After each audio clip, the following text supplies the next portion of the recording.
Good evening, this is John Locke from Locking Your Success with the January 24th, 2012 trade update.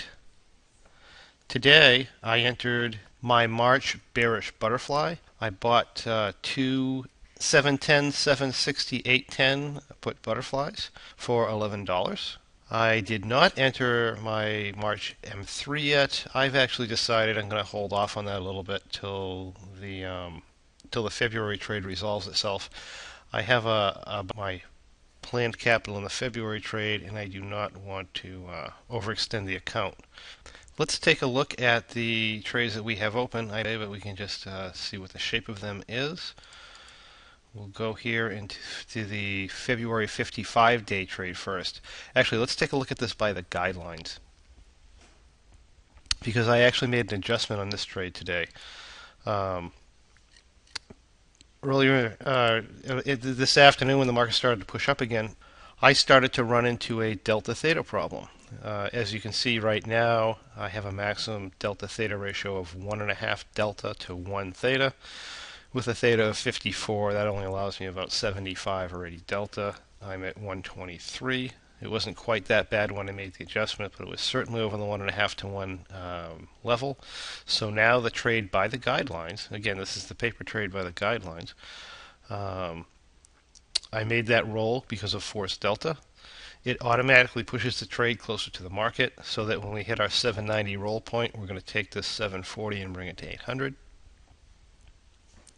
The trade is down $935 of a maximum allowable loss of $3,000, and depending on how the market goes, we may or may not get a lot of range out of this. We'll have to see.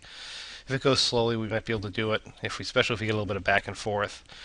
Obviously, if we pull back, we're almost to the point where we can take the reduced profit target of $1,000, and certainly if we hit 755, 760, I'd probably just pull this and move on to the next month. Now, let's take a look at the bearish butterfly, where I made the delta roll early when we had 2/3 position on. If you remember this one here, I had a 720 and a 740.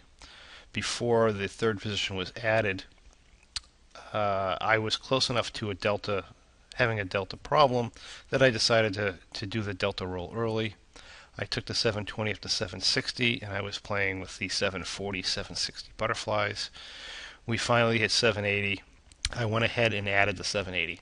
So now that I've done the delta roll early with this one, and I did the delta roll with the other one today, they're the exact same position. The only difference is this one's down, about 3. I think I'm advanced today here. Hold on.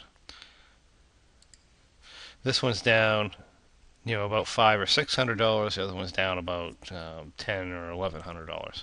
So it saved me a little bit of money doing the delta roll early. Had the market pulled back instead of continued to go up, I would have been better off with the other one. And this one here wouldn't have made as much money, but since we continued up, I'm a little bit better off with this one. Now as for the live trade I made with my modifications to extend my upside, that currently looks like this. That also is down between $500 and $600. Only my delta is a lot more friendly. The delta on the other one was 117 or so. I also have less theta, but I also have till 840 before I get knocked out of this, where the other one I'm probably looking at about 810. So that's why this position is this way. I made no adjustments to this today. And if you want to take a look at the M3 trade, here's what this one looks like. It is pretty much at break even. And my plan here is, obviously, if it backs off, I don't need to do anything. If the market continues up, we just continue to follow. Eventually, it's going to get tired, and we'll make some money with this. So, another day up for the Russell. I entered the March 55 or bearish butterfly, and I made an adjustment to the by the guidelines bearish butterfly. Other than that, everything's the same. And that's it for now. I will keep you updated with any changes. Thank you, and have a great night.